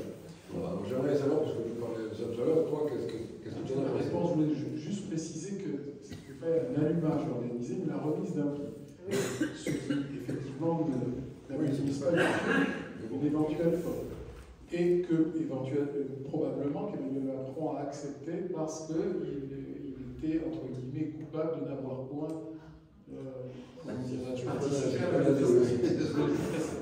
oui, ça je me sens. C'est probablement, on ne sait pas exactement si c'est un argument qui est avancé, je ne sais pas qui d'ailleurs, par certains en haut lieu, oui, d'accord, bon. N'empêche, moi je pense que c'est une erreur aussi. Surtout qu'on empêche les crèches dans les crèches dans les et on regarde d'un œil très soupçonneux le moindre écart des musulmans par rapport à la laïcité. Donc, ça va être un flanc à l'accusation de deux poids, deux mesures. Et là, je pense que c'est une erreur de la part d'avoir fait, même s'ils s'en défendent en disant on a improvisé ça, je sais que c'est partie de ces arguments, on a improvisé ça, parce que c'était mon cas, au moment de la remise en prix de lutte contre l'antisémitisme, je pense que c'était. Je veux bien que ce soit bon enfant, je ne suis pas contre, je suis pour une laïcité d'accommodement, comme ça a toujours eu lieu jusqu'aux années 2000 au moins. Vraiment, je ne suis pas du tout contre l'affichage public des religions. Voilà. Mais là, dans le moment d'aujourd'hui, et d'ailleurs, la vigie de la laïcité, je ne sais pas si vous connaissez la vigie de la laïcité, elle a pris la suite de l'Observatoire de la laïcité qui a été démantelé par Macron. Donc, c'est avec les mêmes personnes plus ou moins. La vigie de la laïcité a dit, elle n'a pas condamné directement. Elle a juste, pas du tout, elle a juste rappelé qu'il semble que c'était improvisé. Et que c'était improvisé, et le président n'a pas participé lui-même, il n'a pas fait de prière. Premièrement. Il a refusé d'ailleurs de prendre la. Oui, voilà. J'ai pas vu dans la vidéo, j'avais pas vu qu'il avait refusé. Oui, bon. Il était derrière, c'est vrai, il était derrière la convention. Et premièrement. Mais ensuite, elle a dit il faut être prudent dans le contexte international et national d'aujourd'hui. Il faut être prudent. Voilà. Et moi, je trouve qu'elle avait raison d'appeler à la prudence. Moi, personnellement, elle n'a pas dit que c'est une erreur. Je ne sais pas pourquoi elle n'a pas dit c'est une erreur. J'appellerai certains de mes collègues à la vigie de la laïcité pour leur poser la question pourquoi ils ne sont pas allés jusqu'à dire c'est une erreur. Mais bon, mais ils ont appelé à la prudence en rappelant le contexte national. Parce qu'on est dans un contexte politique, je ne parle pas seulement de la guerre en Israël et à Gaza, mais aussi en France. Tous les soupçons qu'on a au moindre écart des musulmans par rapport à la laïcité, à juste titre, ou pas, hein, le moindre écart, on les épingle. Donc, je pense que c'est. J'avais juste une question par rapport à la Shoah. Vous n'en avez pas beaucoup parlé, c'est un moment effectivement terrible de l'histoire des Juifs au XXe siècle, et deux moments clés, c'est effectivement la Shoah et la création de l'État d'Israël. D'ailleurs, souvent les Juifs sont renvoyés sous ces deux prismes, la Shoah ou l'Israël. D'ailleurs, à Montpellier, on a édité il y a quelques années avec Roger Torchman un série sur les Juifs d'Occitanie pour montrer que les Juifs d'aujourd'hui, ce n'est pas que la Shoah et Israël, mais que c'est une présence qui remonte à des temps immémoriaux, etc. D'ailleurs, il y a eu beaucoup de colloques, de publications sur la présence juive d'un point de vue archéologique, l'archéologie du judaïsme en France, avec la belle formule du directeur du MAGE, dont j'ai oublié le nom, qui parlait de Tacha. Si vous pouviez dire quelques mots, il y a une belle institution qui a été créée, la Fondation pour la mémoire de la Shoah. Ce soir, sur France 2, pour la première fois, à 1h de rendez-vous, nous avons la diffusion des 7 heures de Shoah de Claude Osman. Donc effectivement, voilà, la présence juive, l'histoire juive française tourne autour, qu'on le veuille ou non, de la Shoah. Et d'ailleurs, ils se le prennent souvent, excusez-moi, les vulgaires en pleine gueule, trop de la Shoah, banalisation de la Shoah, concurrence mémorielle, négationnisme, etc. Alors, ce sont deux événements importants, évidemment, la Shoah d'un côté, l'importation des Juifs de France et la création d'Israël. Ce sont des événements très importants. Mais en effet, je crois que vous avez raison, on a raison de souligner que le judaïsme français, même européen en général, ne se réduit pas à ces deux événements, à ces deux références. On a complètement raison. Et donc, je pense que c'est important de le souligner. Je pense aussi que c'est important de ne pas s'accrocher, je pense, à un autre aspect de ne pas avoir peur, à l'unicité de la Shoah, pas seulement l'unicité, oui, à l'unicité de la Shoah. Je ne sais pas si c'est le bon terme, mais bon. Par exemple, je suis en relation avec des Juifs en Israël qui, par WhatsApp, voilà, on s'échange des. Voilà. Et un des messages que j'ai reçus, c'était voilà, le 27 janvier, je ne sais pas si c'est vrai ou pas, mais je ne vais pas vérifier ça. Ça va être décidé comme c'est la journée de la mémoire de tous les génocides rwandais, tout ça. Je n'ai pas vérifié si c'était vrai. Et elle disait, ah, on est en train d'effacer la Shoah, j'ai dit, mais on peut, j'ai écrit et répondu à cette personne, mais on peut ne pas effacer l'importance de la Shoah tout en étant ouvert à la question de la mémoire d'autres génocides, rwandais et arméniens, etc. Comme ça se passe d'ailleurs en mémoire de la Shoah. Voilà. Donc, non, vous voulez arrêter, vous voulez effacer la Shoah. On veut effacer la mémoire de la Shoah. Je pense que j'ai envie de dire, je suis fatiguée d'être exceptionnelle. Je vais dire ça comme ça. Je trouve que ça suffit. Je pense que ça vaut le coup de dire on fait partie d'une France plurielle, multiculturelle, comme je l'ai écrit ici. Ça ne veut pas dire qu'il faut avoir une politique multiculturaliste, mais multiculturelle, multireligieuse. Et donc, voilà, je pense qu'on peut souligner les spécificités de l'histoire des Juifs en France, sans forcément dire nous sommes les seuls à être les sentinelles de la République. Voilà. C'est vrai que le multiculturalisme anglo-saxon, l'affirmative action, n'est pas compatible avec la société française, le système français républicain. Alors, oui. C'était l'un des débats de la présidentielle en 2007 entre Sarkozy qui prônait un multiculturalisme anglo-saxon sur le modèle canadien et Ségolène Royal qui réaffirmait, avec Luc Ferry d'ailleurs, ils sont pas du même bord, on laisse à la maison, là qui parle, et voilà, on est français d'abord. Oui, mais ça, c'est un débat aussi, enfin, dont je parle un petit peu dans ta conclusion. C'est que, comme tu dis, qu'il faut reconnaître les différences, il faut accepter les différences. En même temps, il ne faut pas les exacerber. Parce que, en fait, c'est un peu le problème qu'on a aujourd'hui en France avec les deux extrêmes des deux côtés. D'un côté, on dit, bien évidemment, il faut que les citoyens français sont tous les mêmes, pas de différence, etc. Et de l'autre côté, au contraire, on a tendance à dire, oui, mais il faut finalement accepter les différences, leur permettre d'avoir une tenue spéciale à l'école, ou d'avoir. Voilà. Et de reconnaître finalement, alors un peu à l'anglo-saxon, finalement, une institutionnalisation des différences. Et c'est peut-être aussi les deux problèmes qu'on a aujourd'hui. Alors, moi je suis contre les assignations identitaires. Donc, toute institutionnalisation de règles, dans le marbre, si je peux dire, de règles d'appartenance, me semble pas une bonne chose. Mais trop souvent, on agite le multiculturalisme anglo-saxon comme un épouvantail en disant si on n'érase pas toutes les différences, on va tomber dans cet autre panneau, dans cet autre piège qui est tout le monde va être envoyé à sa différence. Et tout le monde va être séparé. Et tout le monde va être les uns contre les autres, ou les uns à côté des autres seulement. Non, on peut reconnaître les différences sans que les juifs soient assignés à n'être que des juifs, que les musulmans soient assignés à n'être que des musulmans, etc. On peut reconnaître qu'il y a une diversité des cultures. Hier ou avant-hier, je voyais dans un débat à la télévision, je ne sais plus qui disait ça. Vous savez quel est le plat préféré des Français? Le couscous. Voilà, c'est tout. Donc la multiculturalité de la culture française, elle est là, déjà.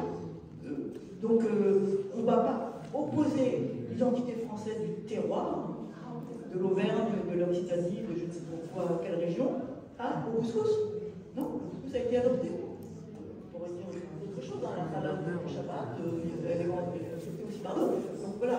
Donc, moi je pense qu'il ne faut pas du tout tomber dans le piège de l'autre côté, l'opposition entre la laïcité française pure et dure, je ne vois aucune pierre dépassée, et d'un côté, et puis de l'autre côté, c'est le pluralisme anglo-saxon. Il y a eu des accommodements depuis 1905, des accommodements progressifs, jusqu'à renaître les barquettes cachères, et ensuite plus tard les barquettes halal dans l'armée, et d'autres choses encore, d'autres événements encore, d'accommodements pratiques, tout simplement, qui n'ont pas été des assignations identitaires. Donc, je peux revenir sur un exemple, mais bon, je ne veux pas prendre la parole. On va passer à la parole. Parce que on va lancer le débat. Monsieur Emile va ouvrir le bal. Merci beaucoup de cette présentation. Le débat est effectivement à la fois riche et intéressant, dans la mesure où les positions qui s'expriment peuvent effectivement diverger très très largement sur beaucoup de points. Et je suis d'accord sur beaucoup de points avec vous. J'ai retenu quelques éléments sur lesquels on pourrait éventuellement discuter. Je voudrais juste d'abord dire deux points dans votre exposé qui ne sont pas peut-être suffisamment apparus. Je crois qu'ils sont dans votre livre, mais pas dans ce que vous avez dit. D'abord, très rapidement, l'apport des Juifs d'Afrique du Nord après 1960, après la guerre. En tout cas, il y a eu une renaissance, on a dit, du judaïsme français à partir de cet apport. Je crois qu'on ne peut pas ne pas le souligner. Quand on pose la question ensuite de la fin du franco-judaïsme, on ne peut pas non plus faire l'économie des intellectuels juifs français, l'école juive de Paris pendant longtemps, et puis bon, moi en tant que responsable des salons de livres des mondes juifs, je peux vous dire que nous avons une foison extraordinaire d'auteurs qu'on est en mesure de l'inviter, et même quand beaucoup nous refusent, on a largement de quoi proposer une manifestation de très grande qualité. Je crois que ce foisonnement-là est aussi un élément à prendre en compte dans ce départ entre le fait qu'il soit difficile de continuer ce franco-judaïsme ou pas. D'un autre point de vue, il y a un point également que vous n'avez peut-être pas suffisamment souligné dans le propos, c'est que l'un des points négatifs sur la survie du franco-judaïsme, ce sont les mariages mixtes et le vieillissement de la population juive. Je crois qu'il y a là, alors en dehors des départs en Israël, quand on regarde l'évolution de la communauté de Montpellier par exemple, effectivement le nombre de familles qui se reconnaissent comme juives a diminué pour trois raisons: les décès, les départs en Israël, les mariages mixtes. Et je pense que c'est un élément qu'il faut prendre en compte dans cette aspect. Le fait que le grand rabbin Sitruk était orthodoxe a pu peut-être gêner. On a aujourd'hui un rabbin, Chaim Korsia, un grand rabbin de France, Chaim Korsia, qui est très ouvert et qui est au contraire dans l'espèce d'accueil général et de dialogue avec l'ensemble des communautés. Je pense que c'est un point aussi qu'on peut considérer comme élément positif. Et puis, dernier point, alors là où je suis vraiment pas d'accord avec vous, c'est le communautarisme opposé à la laïcité pure et dure. Je pense qu'effectivement, il y a un moyen terme entre deux positions très largement antagonistes, mais quand même, je veux dire, quand on parle des territoires perdus de la République, quand on voit ce qui se passe lorsqu'on ne laisse pas se mettre en place une vraie laïcité, lorsqu'on laisse la place à une religion qui peut effectivement avoir des conséquences sur la place des femmes, sur beaucoup de points extrêmement importants, je pense qu'on ne peut pas faire preuve de naïveté par rapport à ça et se contenter de dire mais c'est bien que les gens vivent les uns côté des autres et que finalement on est ensemble pour le bien des mondes. Il y a une réflexion peut-être à prendre en compte à ce niveau-là. Voilà. Excusez-moi.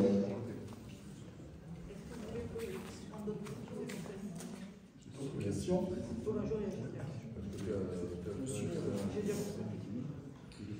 Je prends la suite du dernier propos de l'interlocuteur précédent, parce que vous avez parlé des accommodements.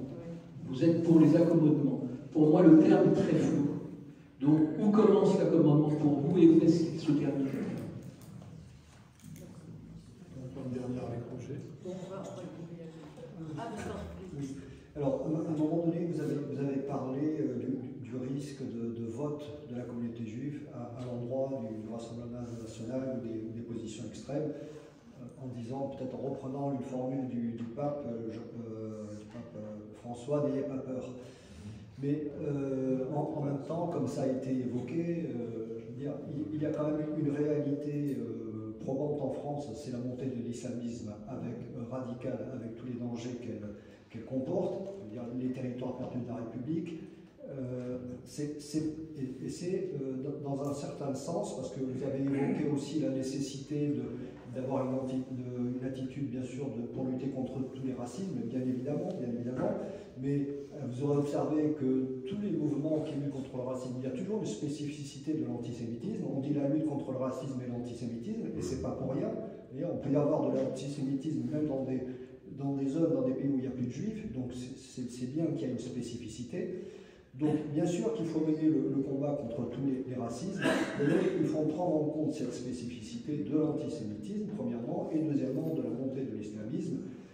Il y a pas, je veux dire, il ne faudrait pas arriver à une espèce de symétrie en disant toutes les communautés ont le même devoir vis-à-vis des autres. Il y a quand même un problème spécifique de l'islamisme radical en France, dont les victimes sont bien sûr les juifs, mais également les musulmans modérés. On connaît ici, à Montpellier et ailleurs, des musulmans modérés qui sont menacés physiquement parce qu'ils prennent des positions ouvertes. Donc ça, c'est quand même une spécificité extrêmement. Donc, quand après se pose la question du vote potentiel de la communauté juive à l'endroit de formation extrême, ben, ça résulte aussi de cette situation. Je veux dire, c'est pas, il n'y a pas symétrie, c'est pas des juifs qui vont aller commettre des attentats, c'est pas des juifs qui vont harceler des enfants dans des écoles, et il n'y a pas des enfants musulmans qui quittent des établissements publics parce qu'ils sont soumis à du harcèlement d'autres camarades. La situation elle est inverse, donc il faut le dire clairement. Pour moi, il n'y a pas symétrie. Et si donc la question de ce vote extrême se pose, bah c'est pour toutes ces raisons, parce que historiquement, bien évidemment, que le vote juif n'a jamais été proche de ces positions, de ces formations extrêmes.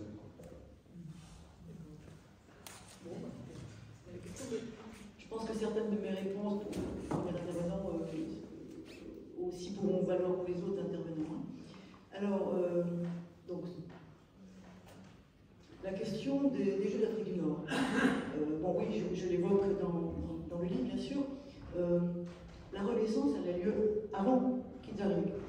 Les Juifs d'Afrique du Nord sont un apport démographique important.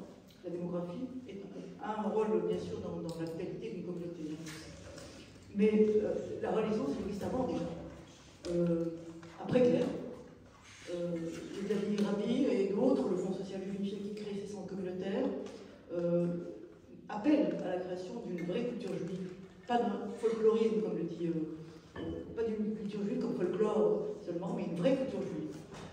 Richard Marienstrass, dans une de ses conférences, je ne sais pas de quand elle date, mais en tout cas il rassemble ses conférences dans Être un peuple en diaspora, publié en 1975, appelle à la traduction des grands textes de la tradition juive, de la littérature juive, etc., en français. Donc il appelle à un travail intellectuel important de mise à disposition du judaïsme français, des Juifs de France en général, de tous ces grands textes. Tout ça, c'est, je dirais, ça date d'avant même l'arrivée des Juifs d'Afrique en France. Mais bien sûr que leur arrivée apporte quelque chose, pas seulement en nombre, démographiquement, mais aussi parce que ils ont moins de complexes à s'afficher comme juifs, voilà, ils ont moins de complexes. Ils sont décomplexés, on peut dire ça comme ça, tout en n'étant pas n'est pas orthodoxe, tout simplement. Alors il demande ça a demandé la création de nouvelles synagogues, de nouvelles communautés dans le sud de la France qui ont été créées. Ça a demandé la création de bouches cachères, de mikveh, etc. Donc oui, ça a apporté quelque chose d'important, évidemment. Mais, je tiens à souligner, ce n'est pas eux qui sont à l'origine de ce qu'on peut appeler l'orthodoxisation du judaïsme français. Parce que l'orthodoxisation du judaïsme français, j'en parle dans le livre aussi, elle date de l'après-guerre, en gros, juste après-guerre, quand des mouvements orthodoxes venant d'Europe de l'Est ont installé leur yeshiva en France, à Brunois pour les Lubavitch, à Fublen pour le mouvement qu'on appelle le refuge aujourd'hui, enfin le Or Yosef, et à d'autres, à Aix-les-Bains, ils ont réouvert la yeshiva, et donc ils ont réouvert le yeshiva, ils ont fait venir, il y a eu des missions orthodoxes, notamment au Maroc, pour faire venir des enfants juifs, de familles pauvres, pour préserver leur judaïsme authentique et pour les orthodoxiser en yiddish, pour beaucoup d'entre eux d'ailleurs. Donc, et c'est pas qu'en Israël aussi, ils ont fait venir aussi dans des yeshivot en Israël. Donc, et en Angleterre, et aux États-Unis, Gateshead en Angleterre et aux États-Unis. Donc, c'est pas les juifs séfarades qui ont apporté le judaïsme orthodoxe en France. Il est arrivé après-guerre. Il a développé ses yeshivot, et autour des yeshivot, des écoles, un peu plus tard, des écoles, des cercles d'études, etc. Donc, oui, les Juifs d'Afrique du Nord, j'en ai pas parlé, mais c'est un des apports importants. Et voilà, dans Paris, mais peut-être aussi à Montpellier, toutes les colbeaux, les librairies juives, Jacques Gibert à Marseille, voilà. Donc c'est important. Voilà. Mais la Renaissance, elle est d'avant. Voilà. Les colloques d'intellectuels juifs de langue française, c'est 1957 le premier. Donc c'est important. Donc je viens à votre deuxième point, les intellectuels juifs de langue française. Oui, ça a été très important pour beaucoup de jeunes juifs en France, et pas du Nord d'ailleurs, pour retrouver les voies d'un apport, d'un lien avec les textes de la tradition, d'un lien pas que orthodoxe d'ailleurs. Hein. Voilà. Dans ces colloques d'intellectuels de langue française, il y avait des non-juifs qui étaient invités, des philosophes, des sociologues comme Albert Memmi, philosophes comme Robert Mizrahi, etc. Et donc c'était des lieux de rencontre importants, une fois par an, un week-end par an, mais quand même c'était important. Et ils se sont affaiblis complètement, ils sont arrêtés au début des années 2000, et depuis quelques années, il y a régulièrement des intellectuels, ou des fois une institution comme le Fonds social du Fliquet, qui relance nouveaux colloques d'intellectuels juifs. Il y en a eu un il n'y a pas très longtemps au Musée d'art et d'histoire du judaïsme sur le thème de la guerre. C'est un thème qui avait été choisi avant le 7 octobre. Donc ce foisonnement est important, ça fait partie, j'en parlais ici, mais je ne l'ai pas évoqué dans l'exposé oral, ça fait partie des foisonnements intellectuels qui sont positifs pour moi, qui sont un apport positif pour réfléchir à un nouveau franco-judaïsme en France. Après, vous avez parlé de la question des mariages mixtes et du vieillissement de la population juive. Ça, le vieillissement de la population juive, oui, c'est un sujet, comme pour le vieillissement de la population française en général d'ailleurs, et européenne en général aussi.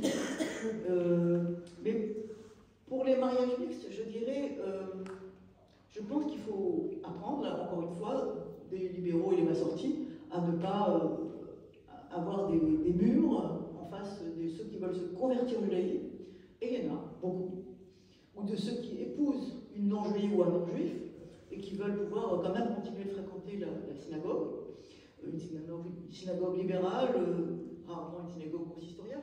Donc c'est un des éléments d'apport au judaïsme, d'apport démographique, d'apport des populations au judaïsme. Donc il ne faut pas...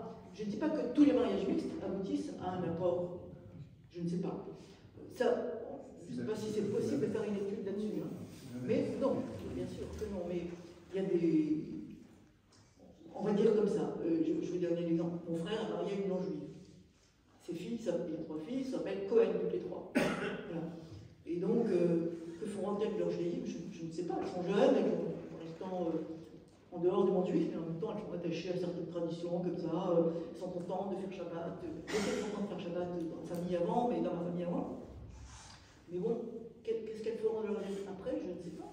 Il y a des retours, des réintérêts nouveaux. Voilà. Même ma soeur qui m'a mariée à un juif, elle s'est intéressée plus tard, pas seulement à la musique juive, aux musiques juives au pluriel que j'ai importées d'Israël, judo-espagnol, et israélienne, etc., mais aussi à la philosophie juive, aux philosophes juifs, etc. Donc elle a suivi des cours à l'Institut, au centre d'études de Lafayette. Donc voilà, on ne sait pas comment ils vont évoluer, mais ne pas faire nous mettre des murs en face de ces non-juifs qui s'intéressent au judaïsme, qui veulent adhérer au judaïsme éventuellement. Après, la question de la vraie laïcité, j'essaie de me rappeler votre expression, votre questionnement. Pas de naïveté. Pardon? Pas de naïveté. Pas de naïveté. Oui, par rapport à la question de l'islamisme, comme ça. Je suis d'accord qu'il n'y a pas de naïveté. Je suis évidemment d'accord. Je ne saurais pas dire où commence et où finit l'accommodement directement. Je voudrais juste donner un exemple. Combien de gens? Pardon? Et combien de personnes? Pardon? Et combien? Quelle est l'importance? Combien de? Et combien d'accommodements? Combien de personnes? On ne peut pas chiffrer ça. Non, Je voudrais juste donner un exemple. À Lyon, il y a une dizaine d'années, 12 années, il y a eu, ils se sont aperçus dans la grande ville, la métropole, qu'il y avait 3 000, 4 000 enfants qui ne fréquentaient plus la cantine. Et c'est pas seulement parce qu'ils voulaient du kasher ou du halal ou autre chose, ils étaient végétariens, on les obligeait à manger de la viande. Il y a eu une interrogation, en dehors de toute caméra, en dehors de tous les médias. Ils ont réuni les parents d'élèves, la Ligue de l'enseignement, la Ligue des droits de l'homme, encore d'autres associations peut-être. Comment on fait pour faire revenir ces enfants à la cantine?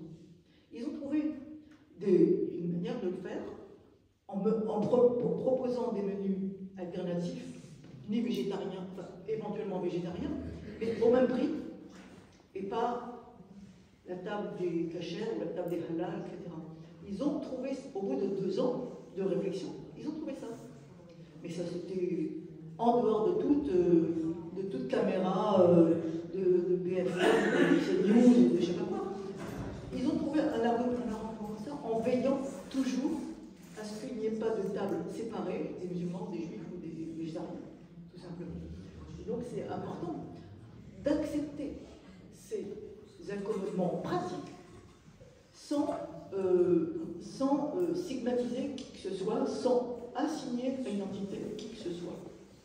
Donc je ne dis pas que c'est facile, je pense que en dehors des micros, des caméras, des médias qui cherchent le scandale, qui cherchent la dénonciation, etc., de l'anti-laïcité, il faut éveiller. Bien sûr, la naïveté, c'est à nous d'avoir l'esprit critique par rapport à tout ça, hein. À nous, tout un chacun, mais sans sympathiser pour autant. Madame, vous voulez être là? Je vais terminer. Donc je ne peux pas vous dire quand commence et où finit. Je sais qu'il y a eu des accommodements. Je vais vous dire, le premier accommodement qui a eu lieu après 1905, c'était avec l'Église catholique. 1905, l'Église, l'institution, je ne parle pas des catholiques français qui ont voté la loi 1905 au Parlement, je parle de l'institution Église, a refusé l'idée d'association cultuelle où les fidèles eux-mêmes éliraient leur président. Ça n'existe pas la démocratie dans l'institution catholique. Donc, ils ont refusé. Mais, donc, ils n'ont pas constitué d'association culturelle.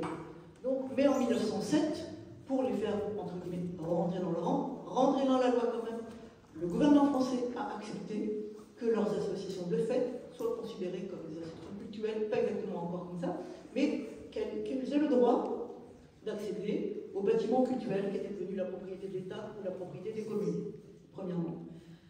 Les négociations avec le Saint-Siège ont continué jusqu'en 1923.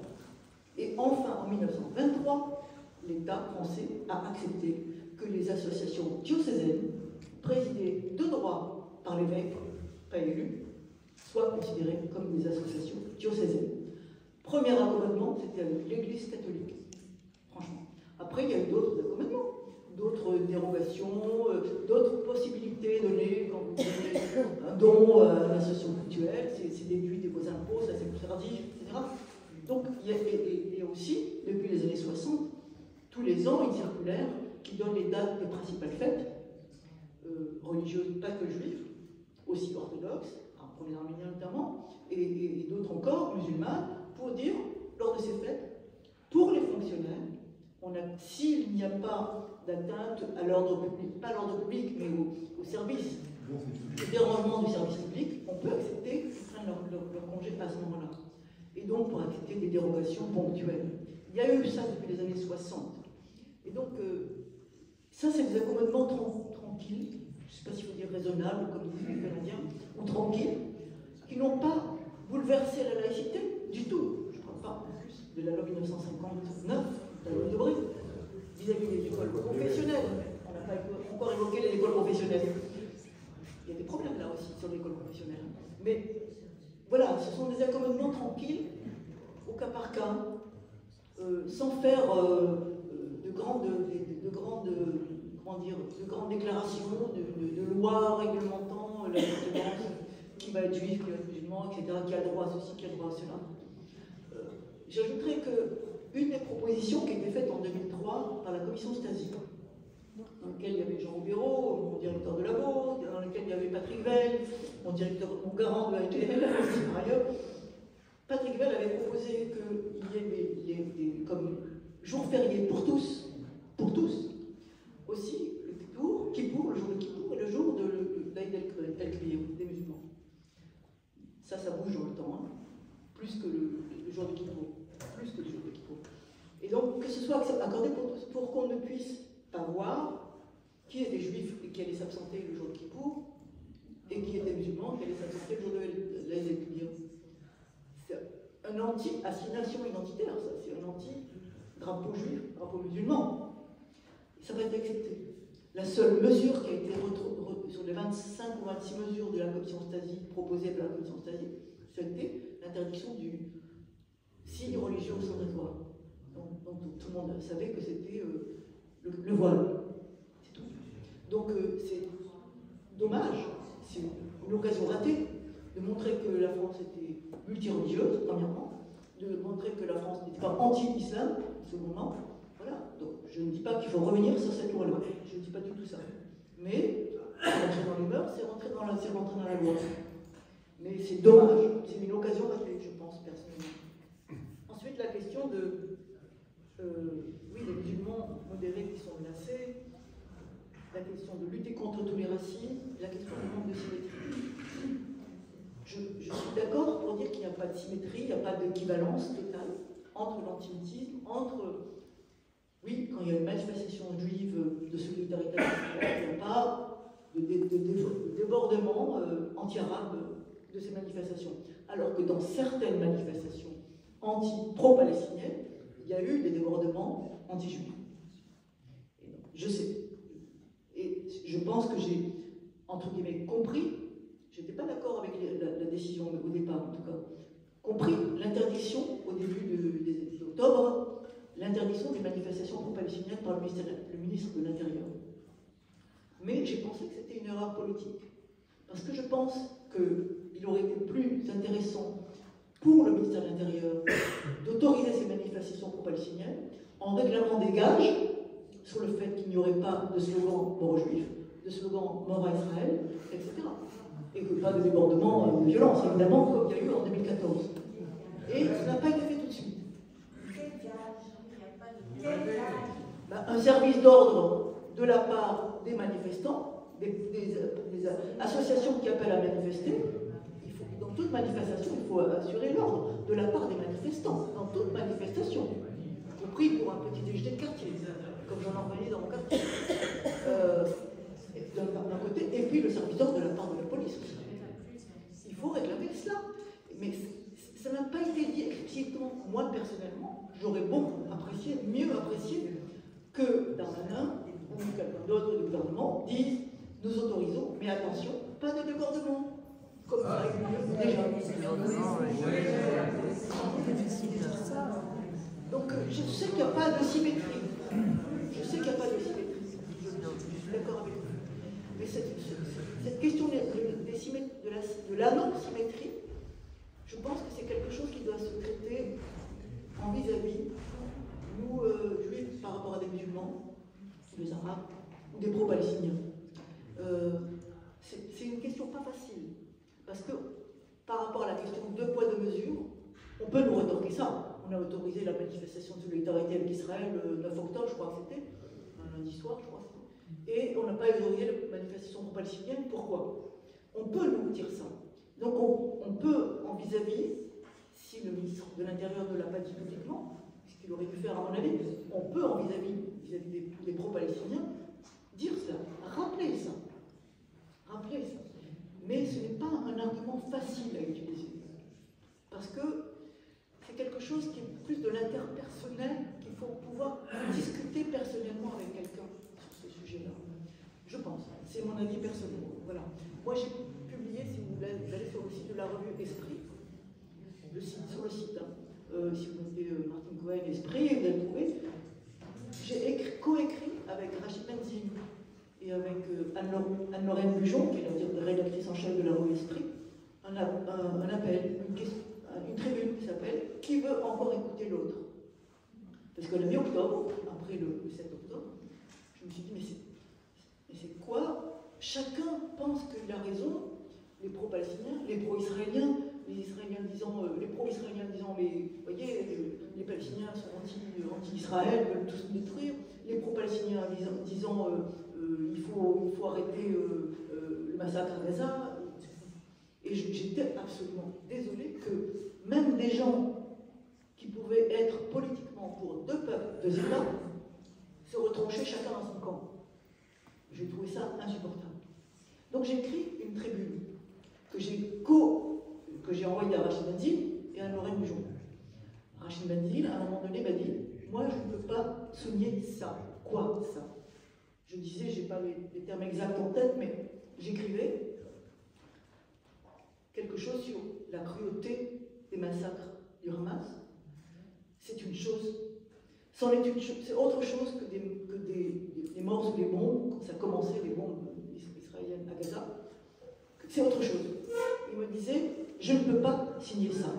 J'ai dit, ah bon, qu'est-ce que tu proposes comme formule? Il n'a pas proposé une formule. Mais moi, après, au bout d'une semaine, j'ai réfléchi, je me suis dit, cette question des asymétries, elle doit se discuter en personnel, en interpersonnel. J'ai pensé que c'était un sujet très délicat, parce que il ne faut pas prêter le flanc, ni à l'idée qu'on doit être en symétrie totalement. C'est pareil, les juifs, les musulmans, non, c'est pas pareil, mais ça doit se discuter entre nous, que c'est pas pareil. Entre nous, pour faire accepter à l'autre, ou c'est pas pareil. C'est mon avis personnel. On va prendre une dernière question pour qu'elle puisse signer l'ouvrage, et vous pourrez d'ailleurs lui poser une question pendant qu'elle signe. Je crois qu'il y avait un doigt qui s'était levé. Je crois qu'il n'y a pas convaincu tout le monde, mais bon. Une dernière question. Il y avait Corinne avant qui on va prendre deux questions et après on va passer à la signature.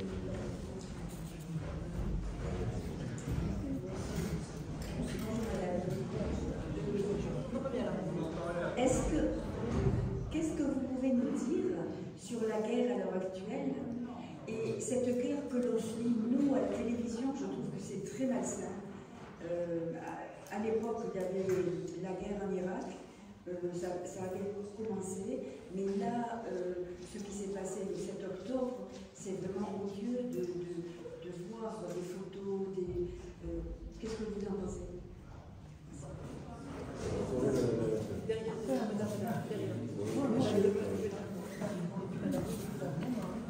Cours, hein, madame. Oui, pardon. Dans ce que vous dites, madame, je pense qu'il m'est venu une question que j'ai beaucoup travaillé, la question de la transculturalité.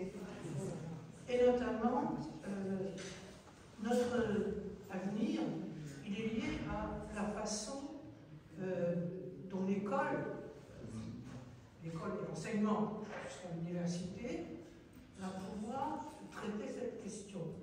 Cette question, ou plutôt cette solution. Parce que être juif et français, c'est une espèce de transculturalité. On peut être juif et allemand, c'est encore possible, il y a encore, voilà, etc.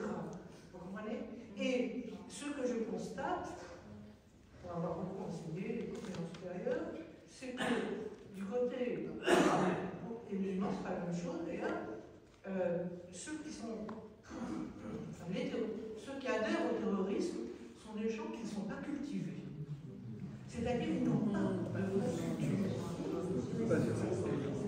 Je ne parle pas des chefs, hein, mais voilà.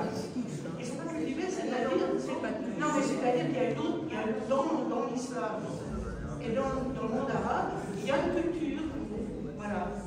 Moi, je termine là-dessus. Quand j'allais à l'école, on ne me disait jamais que on était juif, par exemple. Ça, voilà. Le mot juif n'était carrément pas prononcé, comme ça, il n'y avait pas de problème.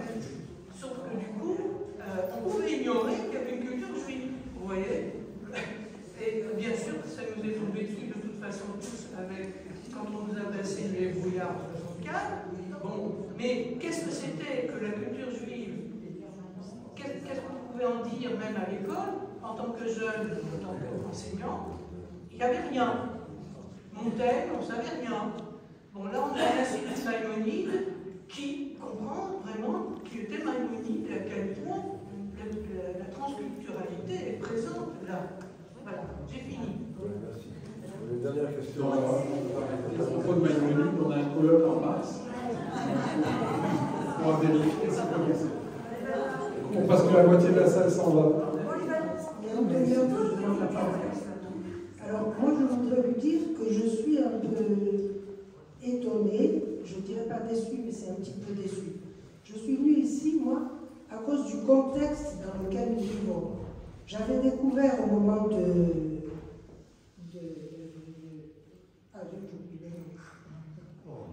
l'attaque à Paris de Charlie Hebdo que les Juifs avaient peur. Moi, je suis catholique.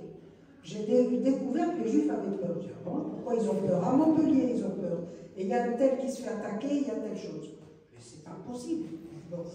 Ensuite, j'ai une amie qui est juive et qui le dit l'autre jour, maintenant, si c'est ce qui se passe en France, on voit quand même les affiches, les réactions et tout ça, où on va aller où, hein? Et étant donné aussi qu'elle n'est pas d'accord avec la méthode Netanyahou.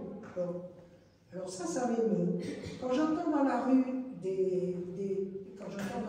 parce que là on est loin de la rue, hein, on est loin du peuple quand même, qui est abasourdi par ces photos qu'on a vues quand même depuis le mois de octobre, qui est la tête bourrée de tas de discussions, peut-être que même personne n'arrive à écouter tellement c'est embrouillé et compliqué. On a la confusion dans nos têtes avec tous ces affrontements, pas historiens, mais des trucs de polémique, politicarde, qui préparent déjà les élections et tout ça. Bon, les gens sont perdus, plus la peur. Hein. Alors, si on laisse tous ces gens-là dans le brouillard, alors je veux dire encore une chose, j'ai dit que j'étais catholique. Moi j'étais, oui c'est un peu long, mais si j'avais eu la parole plus tôt, ça aurait été plus court et plus précis dans ma tête. Non, c'est pas un reproche. Vous avez dit, je l'ai fait en plus. Moi, quand j'entendais parler de la Palestine, du problème de la Palestine aujourd'hui, j'étais plutôt pour Israël. Donc, à la fois à cause de la Shoah, je le dis, et à cause que quand même, c'est le pays de la Bible et tout ça, et qu'ils ont droit aussi à une patrie. Quand je vois ce qui se passe en ce moment, je ne sais plus trop, parce que ça me suis choquée. Alors, essayez de nous dire au niveau du racisme, au niveau du... là, on sort un peu du sujet. Eh bien oui, mais la politique actuelle, ce qui se passe dans la tête des gens, c'est quand même quelque chose de grave. Moi, je voulais poser une toute petite question. Voilà, je m'avance, je n'ai pas besoin de micro. Je m'en fous du micro. C'était pour revenir au franco-judaïsme, donc à votre exposé. Et vous disiez, dans la seconde période, ou la période actuelle, finalement, ce qui se révèle, c'est une multiplicité, une diversité, etc. Je suis tout à fait d'accord avec vous. Mais ce que je remarque, c'est qu'au niveau des institutions politiques, ça ne suit pas. Je m'explique. Le grand rabbin de France, que par ailleurs, pour lequel j'ai beaucoup d'estime, et en particulier l'actuel, il ne représente que le consistoire. Il ne représente pas les libéraux dont je fais partie, les Massorti, les Lubavitch. Il ne représente que cette petite portion, on va dire, du franco-judaïsme d'hier, pas celui d'aujourd'hui. Donc il y a une sorte de décalage, c'est là où je voulais en venir, entre le politique et le social. Voilà, c'était pour revenir. On va laisser répondre. On va quand même dessiner. Alors, oui, le 7 octobre, évidemment que c'est une horreur et tout ce qui a suivi le 7 octobre, pas seulement en Israël, mais aussi en France ou dans d'autres pays, avec des attentats antisémites, ou des insultes et des graffitis qui ont été antisémites, qui étaient tout de suite après, même avant même que Israël bombarde Gaza. Donc, je ne sais pas quoi dire, mais moi, je ne regarde pas la télévision, ni les BFM, ni les CNews, heureusement pour moi, je crois. Mais je regarde la 5, des très très bons débats de C'est ce soir, notamment, et c'est dans l'heure, mais aussi C'est ce soir, mais en deuxième partie de soirée, c'est tard, malheureusement. Mais il a invité des gens de tous bords. C'était c'est l'animateur, Karine Rissouli. Magnifique, magnifique. Vraiment, pas du tout. Une bienveillance vis-à-vis d'Israël, une bienveillance vis-à-vis des manifestants israéliens anti-Netanyahou, anti-réforme de Netanyahou. Voilà. Donc je regarde ça et j'ai vu dans un meeting pro-palestinien, j'ai rencontré deux mecs qui disaient mais c'est tout pro-palestinien, mais regardez que BFM TV et CNews. Je dis c'est pas étonnant qu'ils pensent que c'est anti-Israël, c'est anti-palestinien. C'est dommage. La question de la transculturalité, oui, moi j'appelle ça plutôt multi-appartenance. C'est pareil, hein. Il faut que ce soit reconnu, de fait, cette multi-appartenance. Ça n'est pas suffisamment, et évidemment c'est opposé à toute tentative d'assignation identitaire. Vous n'êtes que juif, vous n'êtes que musulman, vous n'êtes que autre chose, français ou autre chose. Donc,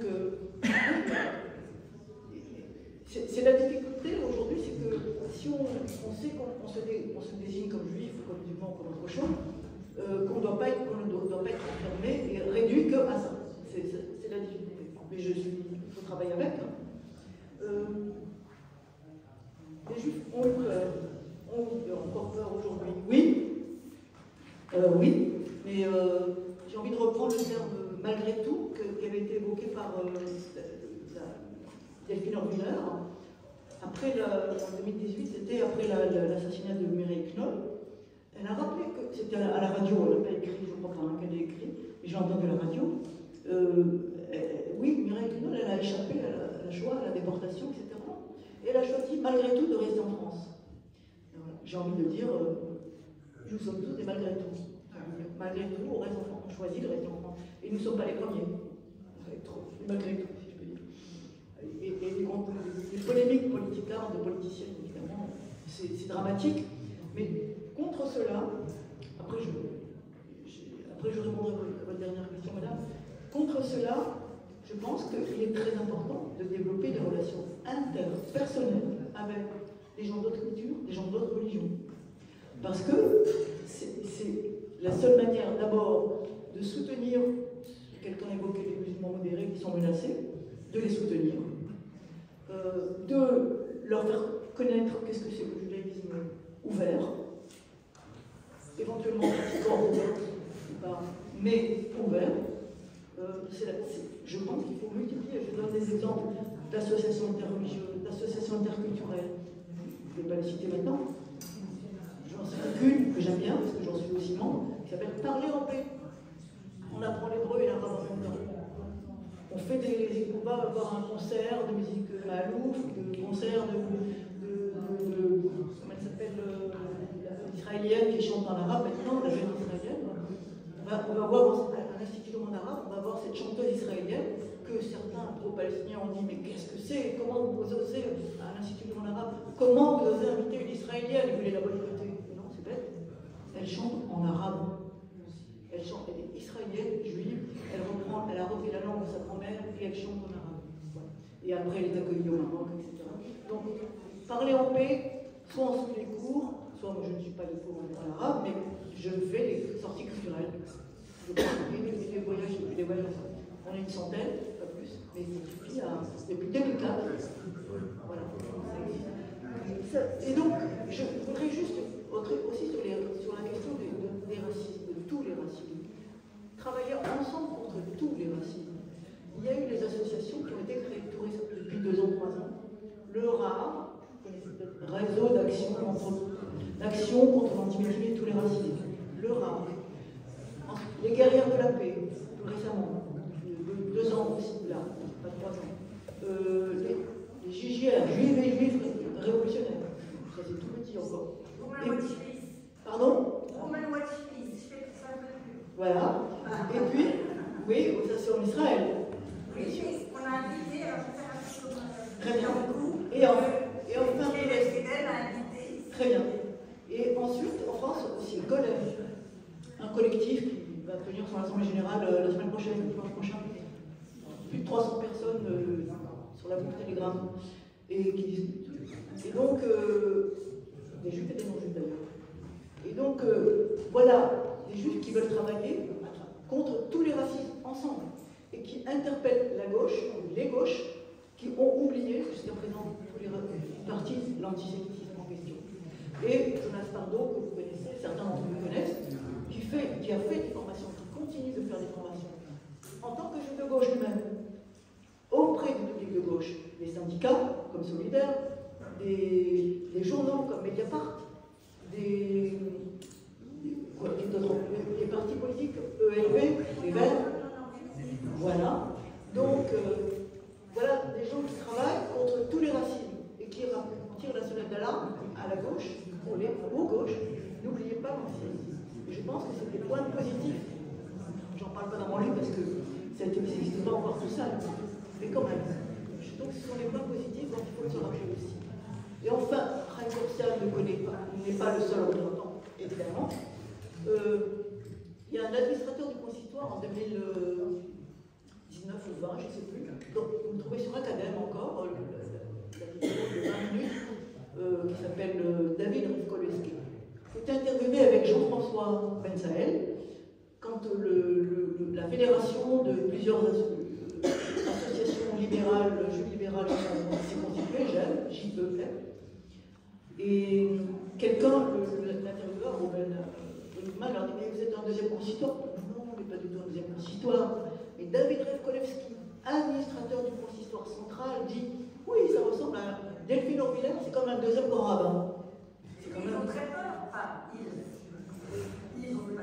Oui, mais alors, à côté de ça, oui, mais à côté de ça, les associations libérales, entre autres, et ma sortie, sont connues de la part des pouvoirs publics, de l'État et du gouvernement, et des collectivités locales, plus sérieusement au niveau des collectivités locales. Quand elles vont avoir un terrain pour bâtir une synagogue, alors on ne peut pas. Si. Nous, on est. Ah, vous ne pouvez pas? Oui. Nous n'avons pas de synagogue. Mais est-ce que vous avez un terrain? Le dialogue après. On parlera tout à l'heure. Est-ce que vous avez un terrain? Ça, c'est un peu le problème local. Mais c'est de plus en plus connu. C'est de plus en plus connu. Il est temps de conclure, chers amis. Même si j'ai envie de dire une dernière chose, si vous permettez. On a envie de vous signer votre livre. Oui, d'accord. C'est que ça fait partie de l'inertie de l'histoire. Que le grand rabbin, ça reste dans le décorum général de l'Élysée, c'est lui le grand rabbin. Mais les Lubavitch sont connus aussi, d'ailleurs, les autorités locales de l'État. Comment les Lubavitch. Et les libéraux aussi sont connus. Ils sont encouragés à se développer aussi. En sous-main, pas public, mais ils sont encouragés aussi. J'ai eu des échos de ça. Voilà. Donc, ça fait partie de l'inertie de l'histoire. Hein. Comme depuis longtemps, moi je pense que le consistoire central est plus central. J'ai mis quelques années avant de le penser tel quel. Voilà. Merci.